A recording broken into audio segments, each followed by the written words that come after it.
we're going to go ahead and get started.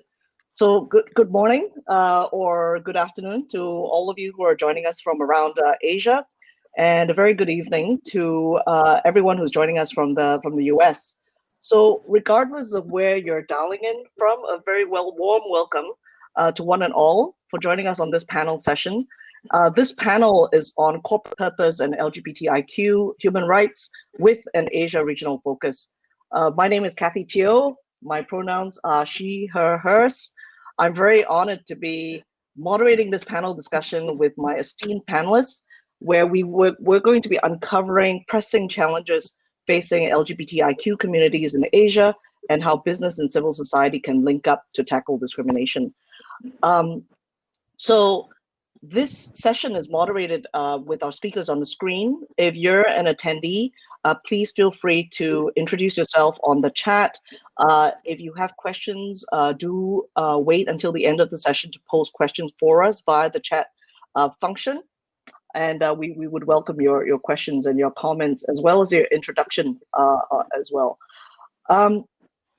So to start off, I guess I'd like to invite each of the panelists to give a brief 30-second introduction of yourselves. I know that the very diligent Outright staff in the back end have been posting your very impressive biographies on the chat screen. But if you could give a brief 30-second introduction of yourself with your names, pronouns, title, affiliation, where you're actually based, and maybe include a fun fact to introduce yourself. I think alphabetical might be the most expedient order to have. So Ali, you're up first. Here I was hoping you were going to go reverse alphabetical, Kathy. I would have put Weena on the spot. Surprise. Hello, everyone. My name is Ali Potia. My pronouns are he, him, his. I am a partner with McKinsey & Company, and I'm based here in Singapore, where I am sitting in my lovely office here. I lead McKinsey's retail practice in Southeast Asia. So in my day job, I serve retailers around the region. In my gay job, I lead McKinsey's diversity and inclusion efforts in Asia. And I guess a fun fact about me, professionally, my very first job was as an accent trainer to a team of people who were doing tech support for Sony laptops, pretending we were sitting in Nebraska when we were actually in Gurgaon.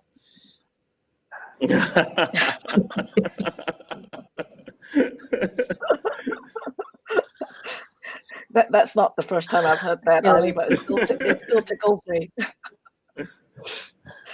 Okay, so next up, alphabetically, we have Karen. Sure. Hi, everyone. I'm Karen. I'm the VP of the Global Business Group here at Facebook in APAC. I'm based out of Singapore. I recently just stepped into the role of Global Co-Chair for the Pride at Resource Group at Facebook, and I've realized quite quickly how much more I have to learn and about supporting our LGBTQI communities.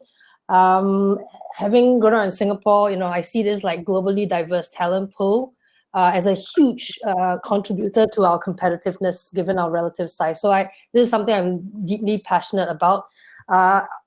In terms of a fun fact, I don't know how fun it is, but today I got my dates mixed up as I do near end of the year.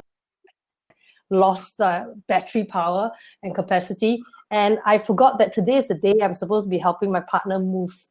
And so I am here in this nice, quiet, calm space because I ran over to my sister's house.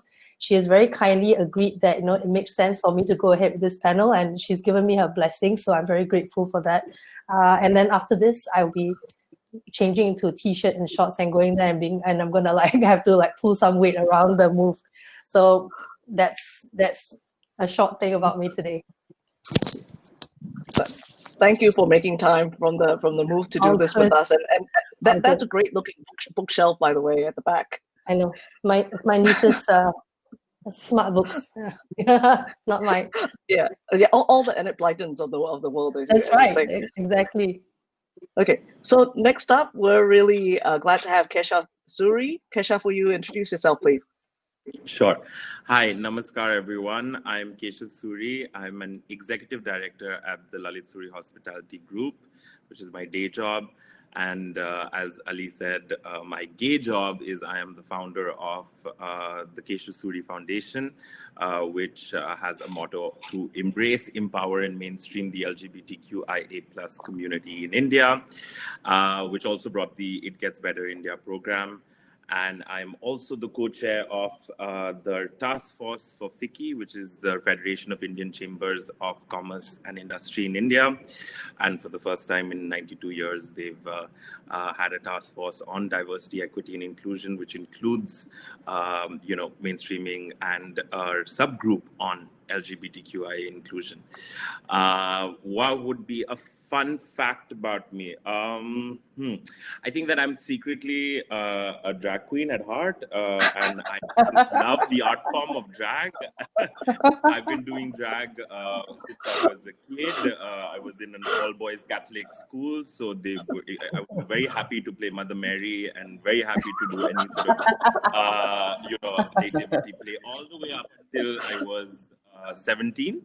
And then I got the opportunity to relive all of that again when I opened my nightclub called Kirisu in India, and we sort of started a drag revolution in India. So, yeah, that would I think. I was all prepared to make a comment about how you said Keshav Suri, one of Keshav Suri Foundation's goal is to mainstream the LGBTIQ community. I've never heard that used as a verb before. It certainly would be nice to come off from the margins and to be in the mainstream, but then you kind of topped yourself with the drag queen comment. Yes. I mean, this we have to see in real life at some point. Never. Fantastic. Yeah. Okay, Weena Wilhelmina Kid, you're up next. Would you Thank like to? you, guys. I wish I'd be more fun than you, but so I'm Weena Ekid. I'm based off of Manila, Philippines. I'm a vice president of corporate and investment back for JP Morgan Chase Philippine Corporate Center. I am also the APAC regional co-lead for the Global Transgender Working Group that caters to the transgender employees for the firm. And also currently the chairperson for the Philippine Financial and Inter-Industry Pride. So this is a community of practice of different organizations in the Philippines that advocates for LGBT workplace inclusion. So fun fact about me, I'm a chocolate junkie. I have that sweet tooth in me. So this quarantine just gave me more space to binge while I'm on meetings. And that also gave me an excuse to be able to just eat what I want. So yeah, that's basically me. Thank you, Weena. Thank you for that introduction. So Ali, you see, I've because I'm moderator, I can kind of put myself last, and that to give because I've got a fun fact to give, and I should chip in on that as well. So like I said, I'm Kathy Teo, pronouns she, her, hers, currently based in Singapore. I serve as one of two Asia-based board members for Outright Action International. The fun fact I have about myself is that I once led a multinational group of queer women from Singapore to compete in slow pitch softball at the 2002 Gay Games. And we called ourselves the Singapore Red Delicious because, we didn't want to be Granny Smiths at that time. So frankly, we could hardly play softball, and the highlight was a beer o'clock after every softball practice. So just wanted to throw that in there and start the panel on a light note before we move on to the heavier stuff. But thank you for your introductions and welcome to this panel discussion once again. I just want to point out to the audience that there is a poll to the right of the speaker's screen that is being managed by our Outright team. This is to understand the sectoral composition of the audience attending this session. So do take the poll and let us know what sector you work in. It is useful for us to have this insight to know who we have in the audience today.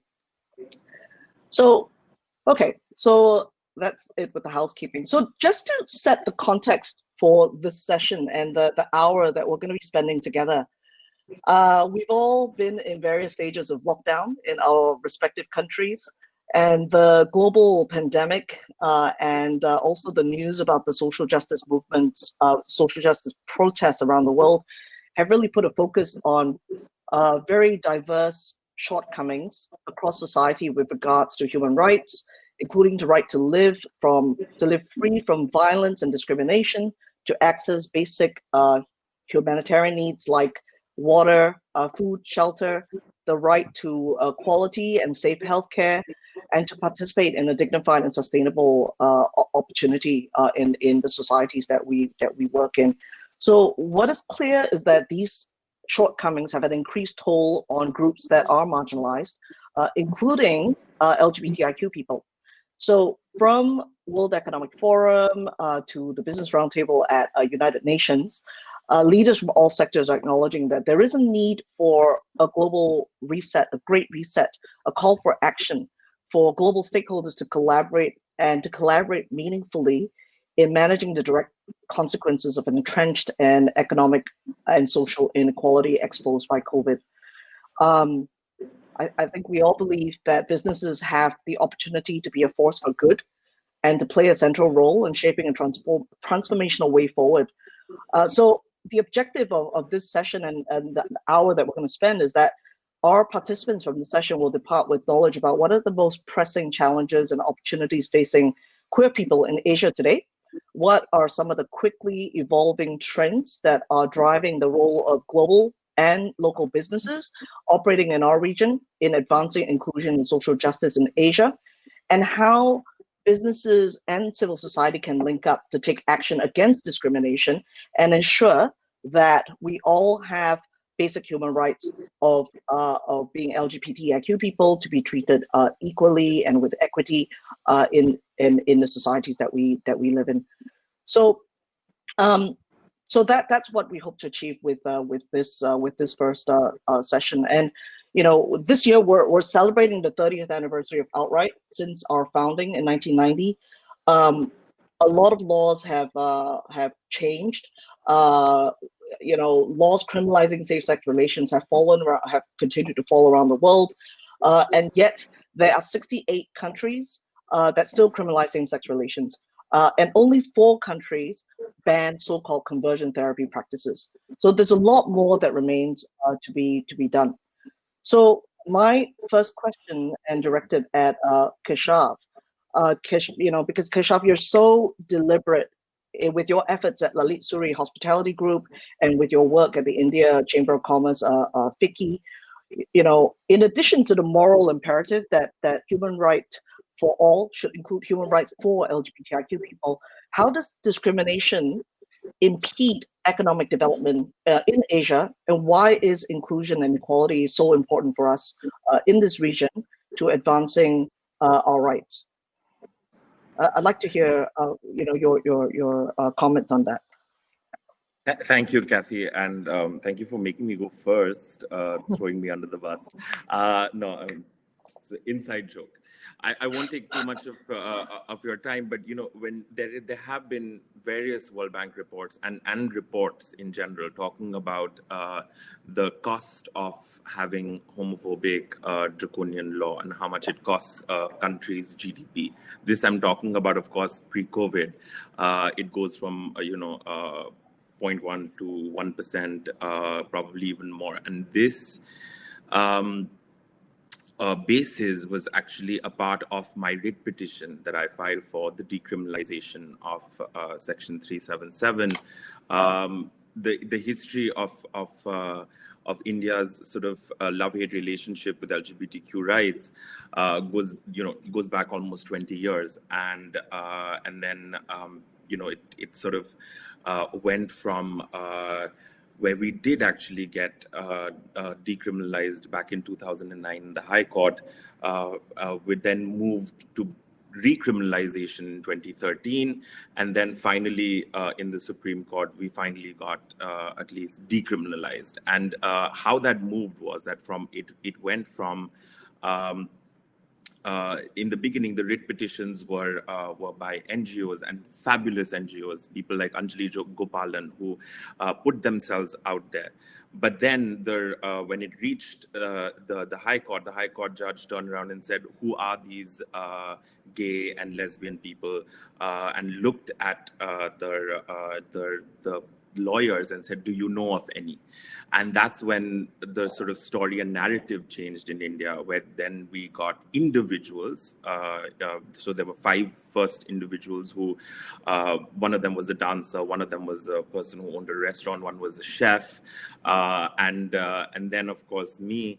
Where we got together and said that we'll put faces now to some of the people to drive that change, to finally say, here are those gay and lesbian individuals that you were asking for. It also really helped that we had lawyers that were queer themselves and that were basically fighting not just for their petitioners' rights, but for their own rights. And then whilst that shift happened from 2013 to 2018, there were a lot of corporations and companies that also banded together. And here I'm going to say a lot of regional companies, companies that were homegrown, like my company. It's a very small to medium-sized company, but then you had larger companies like Tata and Godrej and a whole bunch of them who got together and said that, listen, we're going to put LGBTQ inclusion as a standard practice to make sure that there's no discrimination that happens with LGBTQI plus, team members, and that also led to a study to say how it is good for business and how certain companies, when they came out, started doing really well, or their shares, of holding started becoming, skyrocketed. And whilst I think that was an exceedingly important part as well, it wasn't, of course, the only part, because companies play a small role. I think it's, society together that needs to come in. There was also various campaigns that led to, Bollywood and cricket are very big things in India. And even the narrative in Bollywood started changing towards the queer community, from it becoming a joke to the butt of all jokes, to actually characters, that could be seen that are human.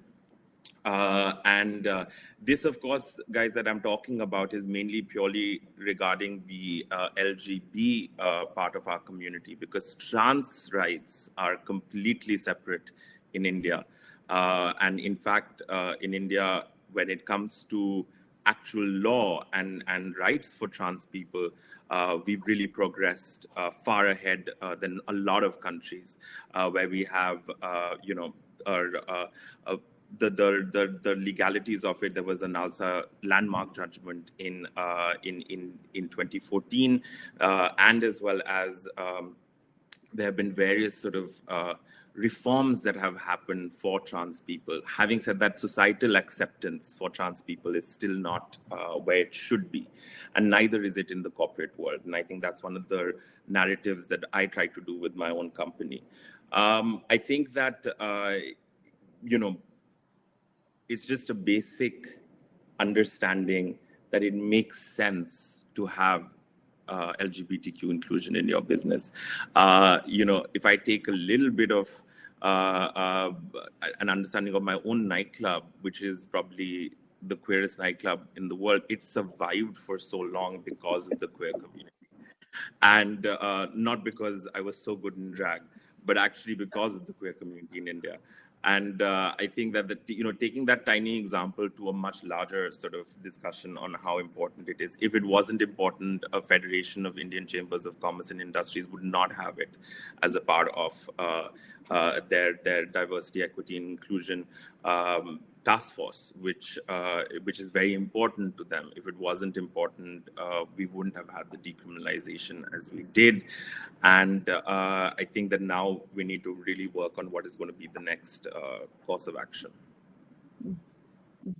Thank you for that, Kashaf. I mean, your victory to repeal Section 377 in India in 2018 is so inspirational to the rest of us in the Asia region, who are still fighting this good fight.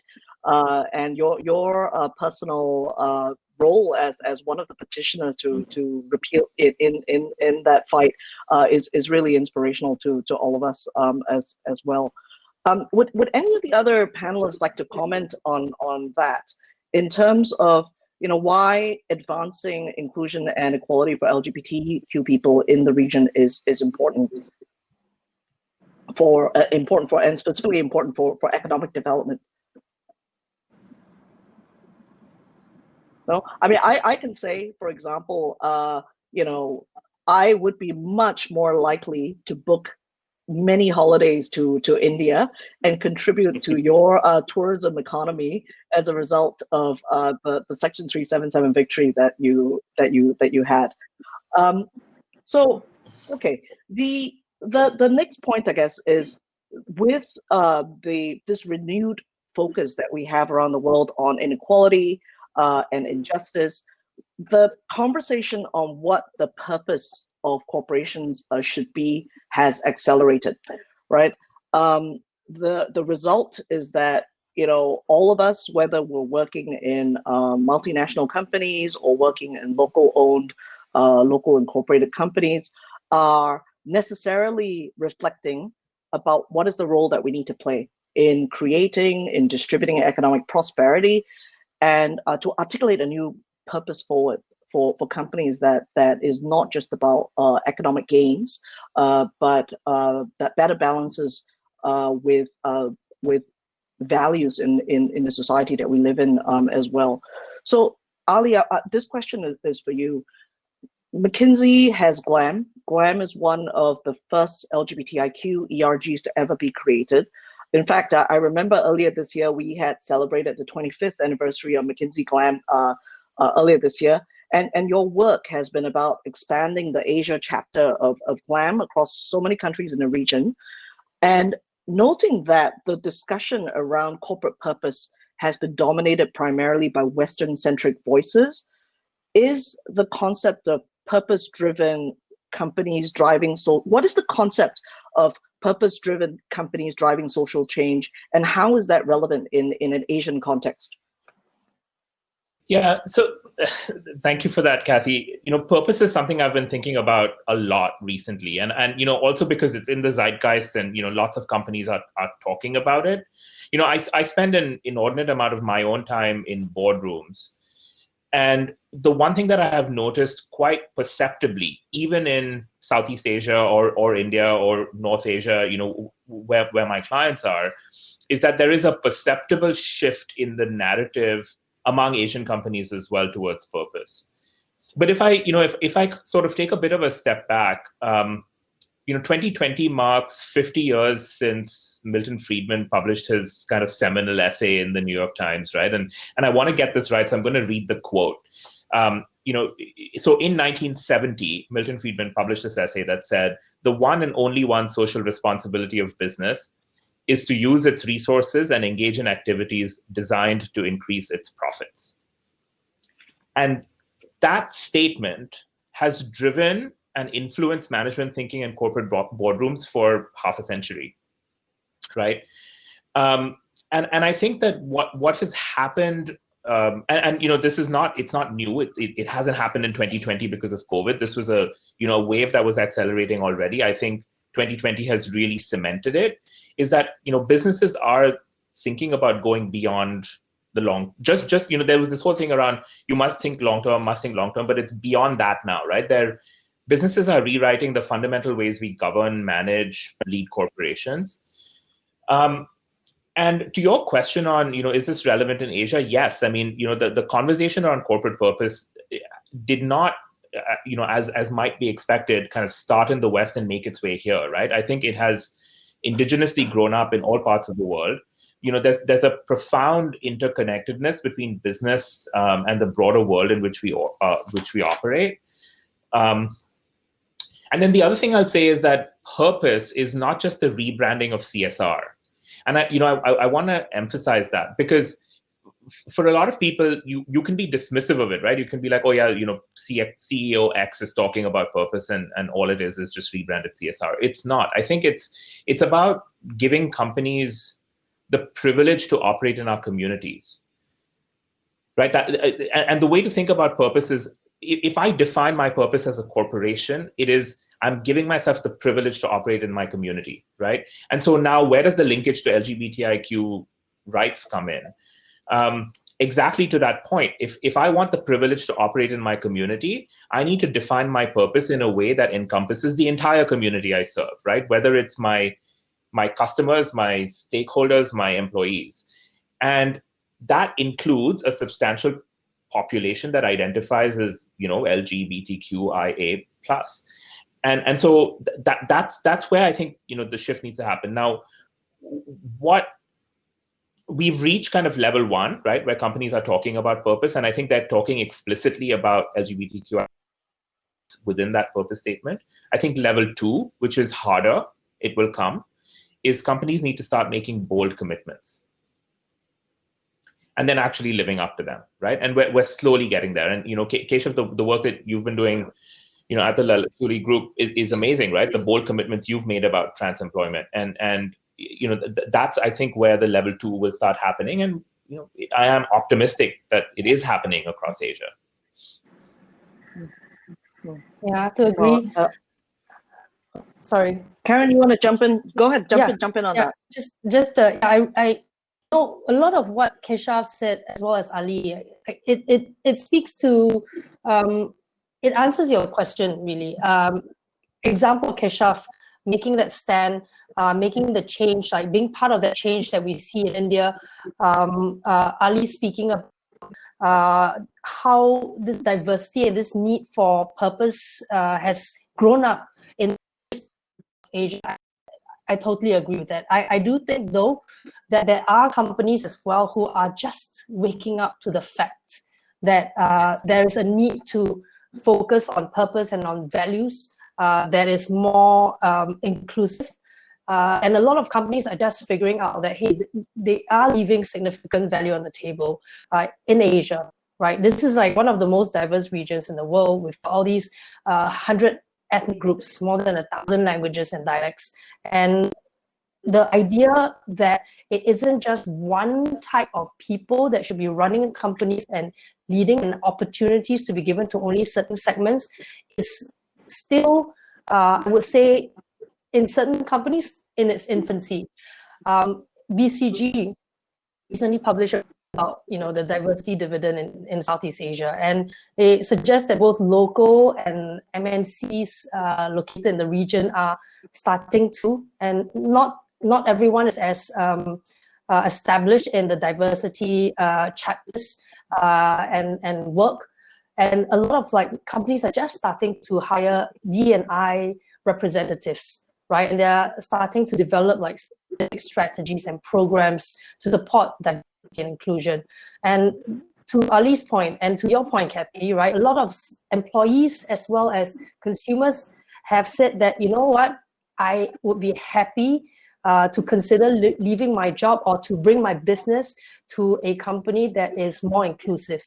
And I'm hoping that this is an even bigger wake-up call for, you know, business leaders in the region.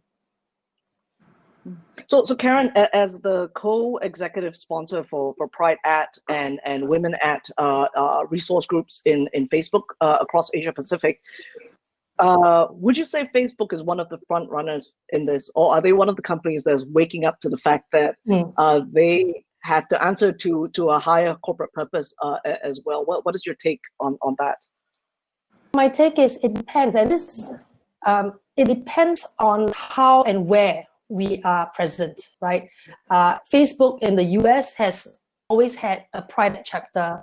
They've had women at representation. In APAC, we only started the Pride at group about 4 years ago, right? And it started with like a ready team of like 6-7 people, some allies, and we're saying this is important. We need to bring folks together and build understanding and education of Pride across our employees, and then see what we can do to support the local communities that we're in.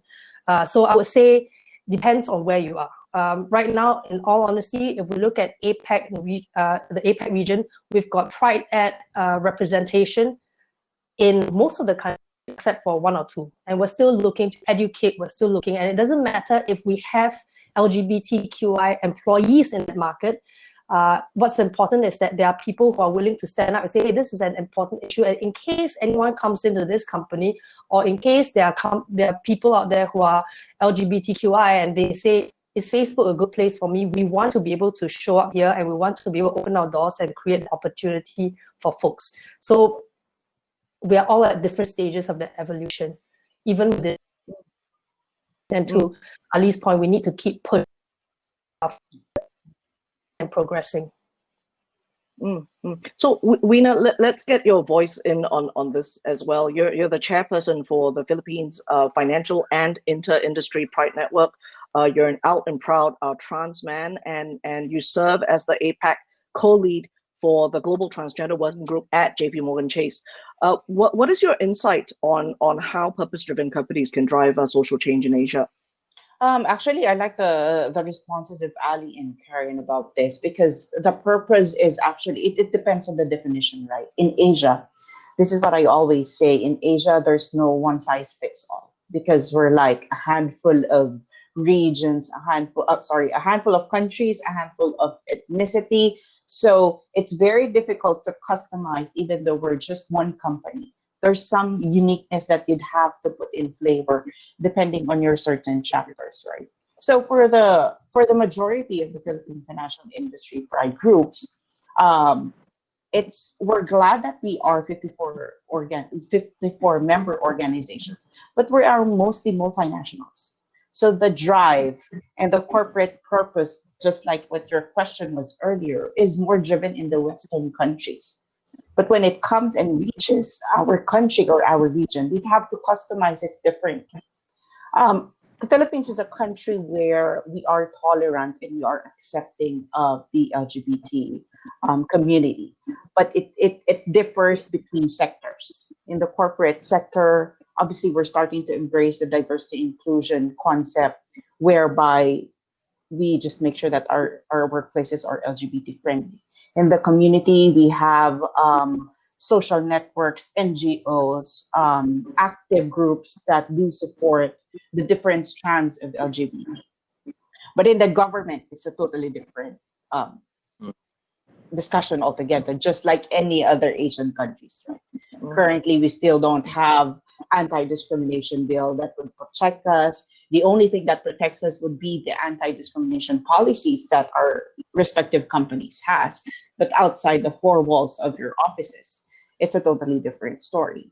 Lucky are we for those countries in Asia that are accepting community-wise for the LGBTQ.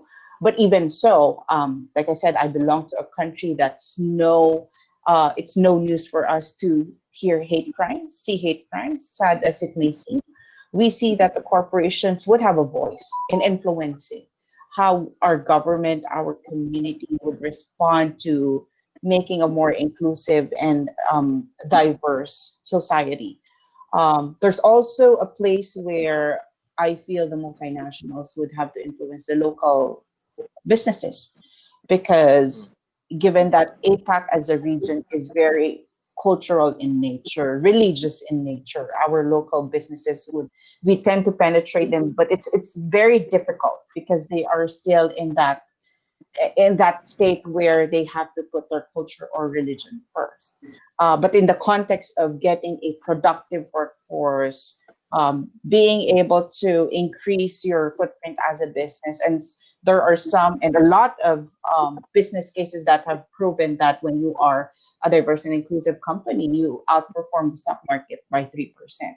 What business wouldn't want that result, right? So I think encompassing to your question, Kathy, and through the inputs of my co-panelists here, I think it's really important in Asia. We've been striving hard for the last few years. India is a very good win for us. And I think there's a lot more. We hope to see a lot more countries in Asia to be represented in this round table and having this discussion.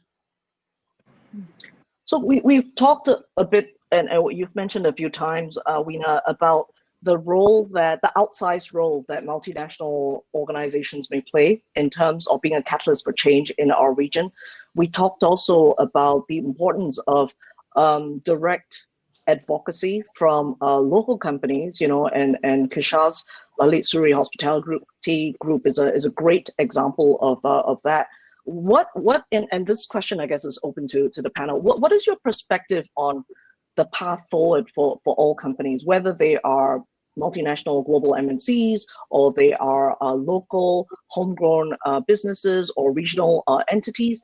What is the path forward for businesses in the Asia region, and particularly in the context of trying to promote greater prosperity, ensuring that there is opportunity for all, and for us to build a sustainable and an inclusive economy? And I think while you think about, and I'd love to hear from a number of people, but Karen, because in your role at Facebook, you work with many partner agencies and brands across the region who have businesses as well as marketing efforts that are built on the Facebook platform. What is your perspective on this? Well, from what I've seen, D&I does not receive enough attention in Asia. That's an observation. And again, I think it's ironic given how diverse we are. It's one of the most diverse places in the world. I, however, personally see, and we've talked about this a lot, right? We talked about the economic impact to embracing LGBTQI and embracing diversity. But there are also many social and economic imperatives, right, to put diversity at the heart of how companies build and grow. So when I think about the path forward, I think about how, let's say from a community standpoint or from a business standpoint, just if I look at Facebook, right, we've got this like massive community of like 2 billion people. So it makes a really strong case for why diversity and inclusion is very important. But even outside of that, no matter how big or small the size of the company, and no matter what kind of like audience types that you're servicing or supporting or providing goods and services for, it is important that business leaders need to know that companies with diversity and their people are just better able to win top talent, to be able to improve customer orientation, that you can improve employee satisfaction, improve decision making, right? And so all this leads to this virtuous cycle of increased returns on social, moral, and gains. So the way I see it is that companies really need to start looking at how they can hire, support, develop, mentor diverse and inclusive teams, and then benefits for them. Studies have talked to diversity's benefits for the bottom line, but I really think it makes for ideas and a better forward path to, and I hate to sound corny, but a better path forward to the kind of world we want to build for humankind. So if I may jump in, I struggle a little bit, and I bounce between two extremes here, right? So that on the one hand, there's a part of me that is very, very uncomfortable with the business case for diversity, and the economic upside. There's a whole bunch of analyses and reports out there on correlations between share prices and companies that are more open and more inclusive and right? And I really struggle with that because, on the one hand, there's a part of me that says it's just the right thing to do. I don't need to prove economically to you, right? Because then we're going back to that same old narrative of the role of business is to generate profit, right? And so, and I'm still speaking to you at that level. On the other hand, the other swing for me is when I'm sitting in front of, a C-suite and they're like, okay, well, explain to me why I must have a more diverse workforce. I'm like, well, I got to speak your language to you, right? And I struggle between those two extremes. At the same time, I think I acknowledge one thing which isn't talked about enough, which is there is also a cost to diversity for organizations. And I think we need to be quite transparent to acknowledge that, right? There's a reason why police forces are not diverse. There's a reason why factory floors are not diverse. There's a reason why mines are not diverse, because there is a cost to it. There's friction that happens in teams and organizations that suddenly have different people in them. And I think we need to acknowledge that, and we need to therefore then speak to middle management, supervisors that are actively making hiring decisions about how they need to overcome that friction in order to make their teams more diverse, right? Even in my line of work, which is creative, problem solving, it's ideas clashing together, it is just that much harder for a project manager to deal with someone in their team who's different. And I think we need to acknowledge that, and we need to help them get over that. And that's where the D&I conversation needs to go inside companies, right? Because that's what D&I managers need to do. They need to help companies get over that. And by the way, when it happens, when companies get over that hump, when individual managers, supervisors get over that hump, it's amazing, right? Like you can hear the heavenly choirs kind of playing their violins or whatever instrument they play. But it's hard to get over that hump. And I think we need to be thoughtful around that. One way to do it, and I was just looking at the poll results, and there's members from civil society on this in the audience. I think one way to do that is to build bridges between LGBTQIA civil society groups and companies, and just do that a little bit more explicitly, right? Get storytelling into companies from the real life experiences, lived experiences of LGBTQIA plus people. It's funny. I actually, so prior to having the session, I actually stayed up last night in Singapore and set my alarm to wake up in time for my fellow outright board member Suki Sandhu's panel session by the exact same name, which is Corporate Purpose. So they had panelists from Microsoft who were in D&I roles, from Salesforce, the World Economic Forum. And I was a bit flabbergasted by what a different tone that conversation took under the same topic banner as what we're. So here, Karen mentioned that D&I is actually a relatively new concept in Asia. And the thing is, we're already so diverse in Asia, with all the countries and the cultures and the languages and the races. Homogeneity is not our thing in Asia at all. So we already have the diversity part covered. It's the inclusion and the equal opportunity part that we don't. But on the US panel, they were talking about diversity, equity, and inclusion, DEI, which in my unenlightened mind, I had a slight panic attack, because that was the first time I had ever heard that mentioned in a D&I conversation. But you're right. I mean, there is that conversation has evolved, and it's happening in different stages as well, isn't it? So Keshav, you look like you wanted to jump in on that as well. You're leaning in. No, so I was just actually jumping in a little bit on just what everyone was saying and what Ali was saying. I think D&I has to also come into the DNA of the company. I think that, it's all of us sitting here also have come from somewhat of a sense of privilege, and therefore we are privileged enough to sit and have this conversation and have this sort of conversation with other people all across the world. And therefore the decision makers in a lot of the companies also come from a certain level of privilege. And then I think what makes a good company is that they check, or they understand that they're coming from that sense of privilege, and they try and understand the team members that they've got in their company. And even if that one team member is feeling that they want to come out and be their whole selves at work, want to transition at work, and I had that in my company, and a lot of my policies in my company changed, not because I was trying to get the DEI manuals from all the MNCs. That didn't happen with me. I could have got those manuals. I could have just been like, okay, these are the new policies, and everyone just follow them.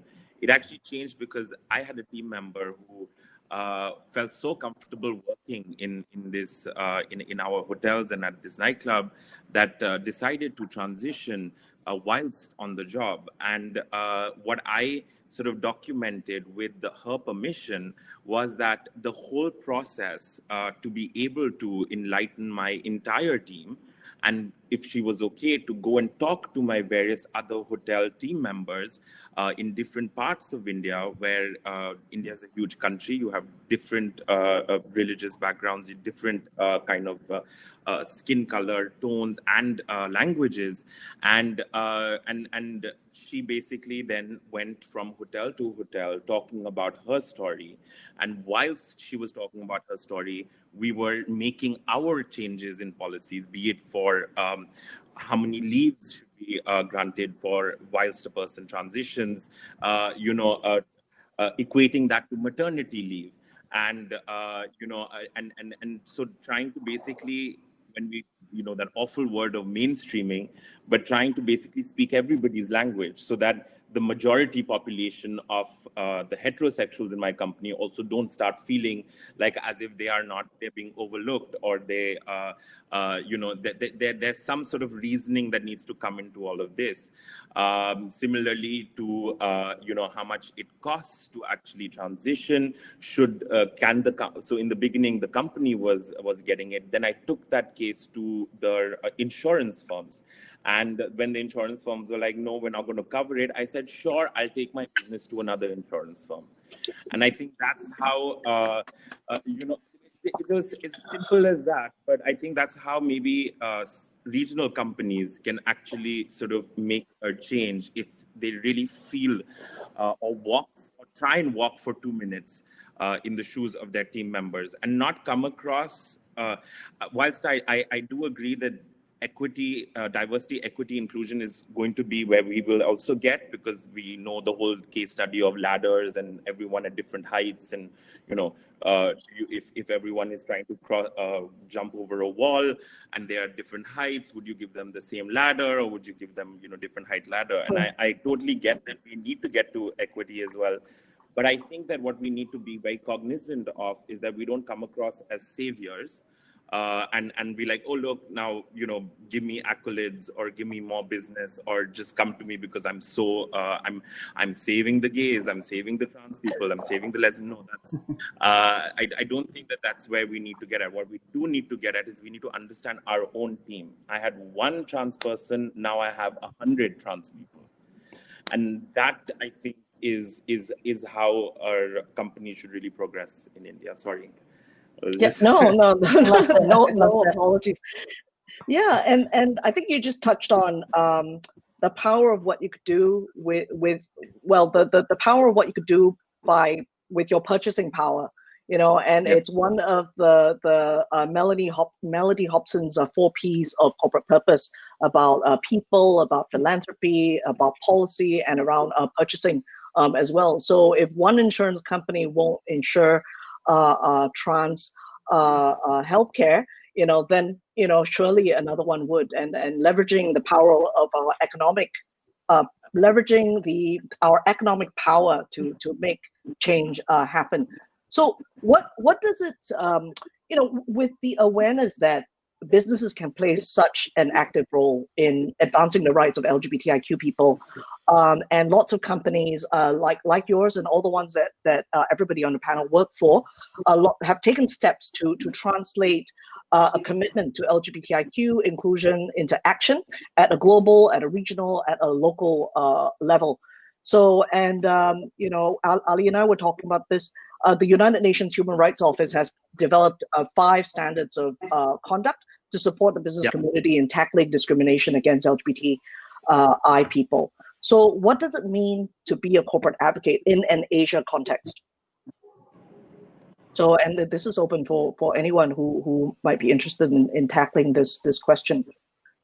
I think in the Asian context, for you to be really an advocate, just like what Keshav had mentioned earlier, D&I should be part of your core values. You have to live and breathe D&I as a company. That way you could influence your workplace, at the same time your community. Just like what D&I and equity was mentioned earlier, I heard from one of the conferences that the usual definition of D&I is diversity is when you are invited to a party, and inclusion is when you are invited to dance. but there's also that segment that you should not just be invited to dance, you should be invited to the planning segment. So I think that's where equity plays a big role in that common definition, that you should not just be invited during the actual event, but during the planning session itself. That way your diversity of thoughts and inputs play a key role.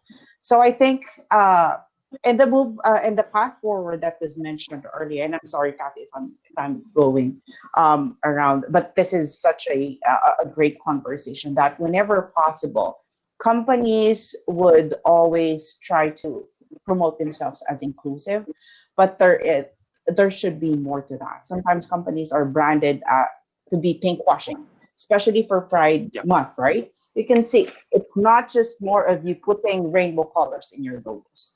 There should be more commitment. There should be more accountability that should be built into that. So usually that's the pitfall of some of the companies that do brand themselves as, hey, I'm inclusive, look at my logo, I have this and that, we have benefits, but it should not stop there.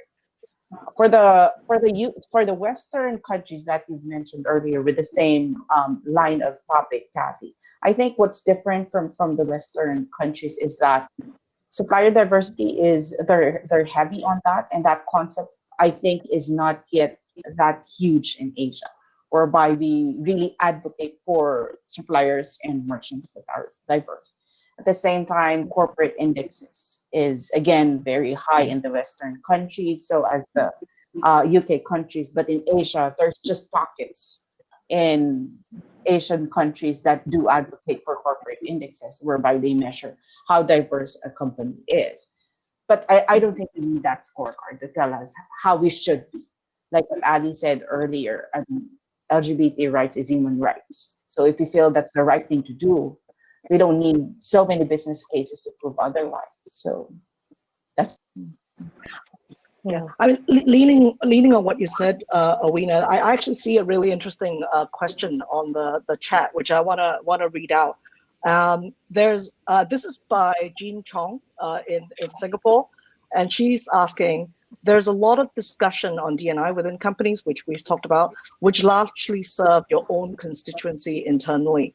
Can you discuss more on how corporations are creating change and supporting LGBT civil society groups beyond awareness raising, talks, and so on? And by so on, she will be referring to some of the things that you said, like putting out, coloring your company logo in rainbow colors during Pride Month, and putting out statements saying you support diversity and inclusion, but what is the action to actually back it up? And how do companies actually connect with civil society groups to do that? Would anyone on the panel like to answer this? I can attempt to do it. It's a great question, by the way, and it's one I'll probably say. From a corporate standpoint, I believe most companies will need to figure out how to do this in the context of which country they're in, what the region looks like, and to like what Wina said, it's right. So once you understand that, and then my answer is gonna be bits and pieces from Ali, from Kashaf. Ultimately, at the end of the day, understanding that when you are a company and you have employees and you have certain values that you want to uphold, the first step for me really is for companies to live and breathe the belief and the values of diversity and inclusion, right? And it doesn't mean just like, to your point, not pink washing or red washing month. It's something that should happen across the year, every day. And how that happens really is building grassroots of people within the company, right? You have to have people on ground who believe in that cause, who believe in that value, and then you have leadership who doesn't just do a top down, they have to uphold those values. And once you build this internal community, let me just give an example of when we started Pride at Groups 4 years ago. We came across people in Singapore, surprising, but it's true. We had straight colleagues who came up to us and said, you know what, we've never actually had a conversation or met with or had befriended a gay person or a transgender person. Like, all this is really interesting to me, and this is really opening my mind, right? And they're saying, like, and this is absolutely wrong. There should be justice. There should be equality for all kinds of people, including LGBTQI. Now, once you build that allyship and that base of allies, and you look at our Facebook group, I think our internal Facebook group for Pride, if you see, we have about 600 members in that Singapore Pride group. The number of employees we have in Singapore are base 1,000 plus. All these 600 plus people are not LGBTQI folks. A majority of them are allies. Now, and then when a few years ago, when the government said that foreign corporations cannot participate in Pink Dot, legally, we abided by that rule, but our allies, they showed up on that day. For those who could do it legally, they came out as in their own individual capacity. They brought their friends, they brought their family, and they came out and they celebrated love for LGBTQ people and to make a stand for us. So this is one way that, as much as we're doing this within the company, that builds a social network of people who go outside of work and continue driving the allyship and continue driving the advocacy and the education. Like, I think that's like the very basic that we can do. And then it depends, right? And then again, it depends on which countries you're in.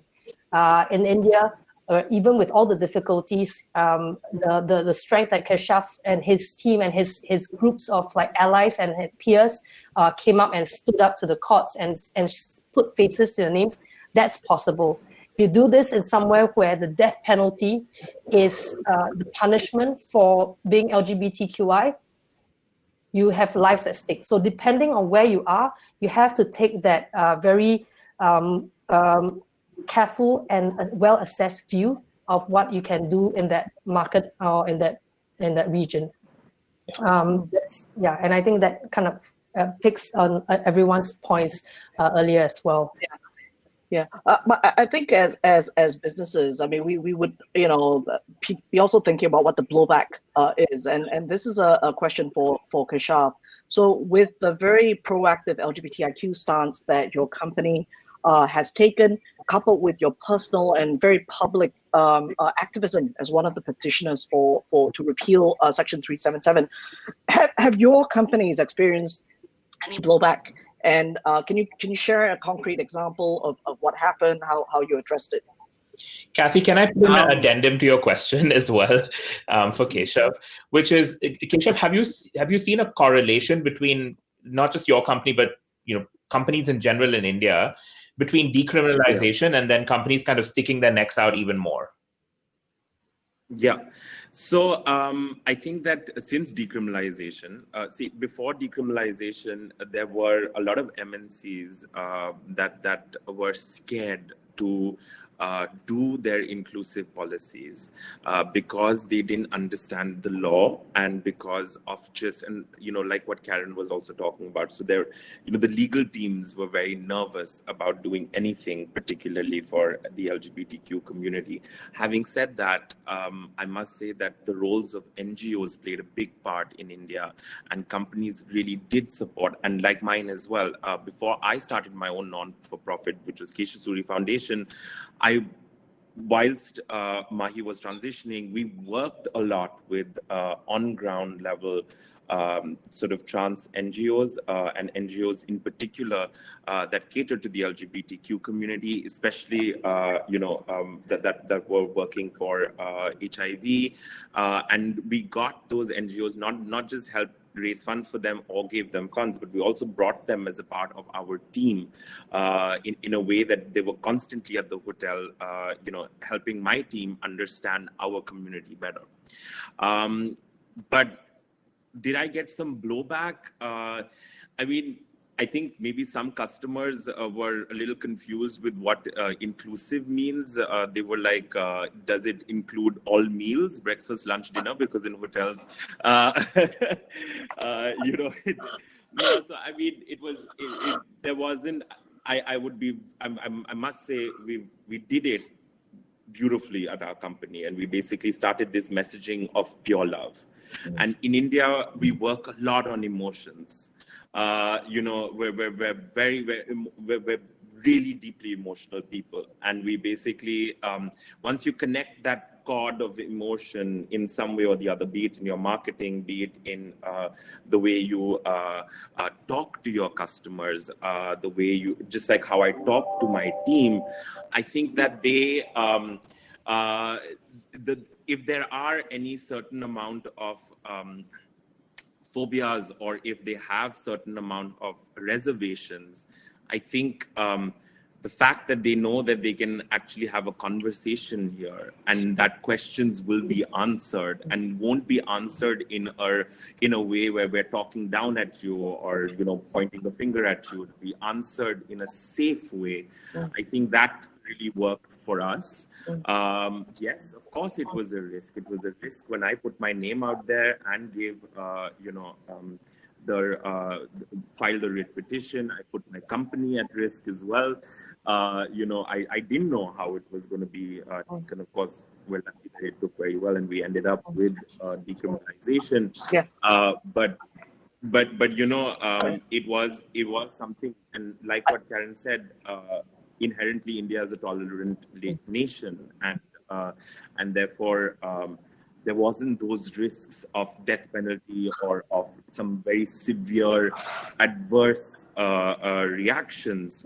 And like I said before, the trans community is actually historically a deeply rich community within India. And however, the narrative for the trans community has not been that great, and now that's changing. And I think that since decriminalization, a lot of companies, Ali, to answer your question, have started putting their neck on the line. I don't think that they're doing enough for the trans community, though. I feel like the four of you are just getting warmed up with this conversation, and unfortunately, believe it or not, we're 1 minute past the hour that we've been given, and the outright team run a really tight ship. So unfortunately, I have to try to bring this to a close. If I could sum up our conversation and some of the key takeaways, we talked about how the global pandemic has put a focus on inequities around the world with regards to basic human rights. And it's definitely put an exacerbated toll on marginalized groups like LGBT people. We talked about the urgency for a global, regional, local reset to address the economic and social inequality, with businesses playing a key role in shaping a new way forward. We discussed how business and civil society can team up and link up to tackle discrimination on a local basis and be a catalyst for positive change in all the countries around the world. We can envision an Asia and a world where LGBTIQ people are valued highly, are treated with no discrimination, contributing as we do towards a more inclusive economies and societies with greater prosperity and opportunity for all. I am so optimistic and inspired by all the intentional work that all of you in your personal capacity as well as in your professional capacity are doing within the companies that you operate in, as well as the industries that you work in. I would like to thank you all very much for your valuable time in being on this panel, and for sharing your insights and your wisdom. And to the audience, we're 3 minutes past. Thank you for spending your valuable time with us. It's been an honor speaking with all of you and being part of this important conversation. But let's make this not the last conversation that we have around this. I have a feeling this is the beginning of many, many things. So absolutely, keep well, everyone, and take very, very good care. Really good to meet everyone. Thank you.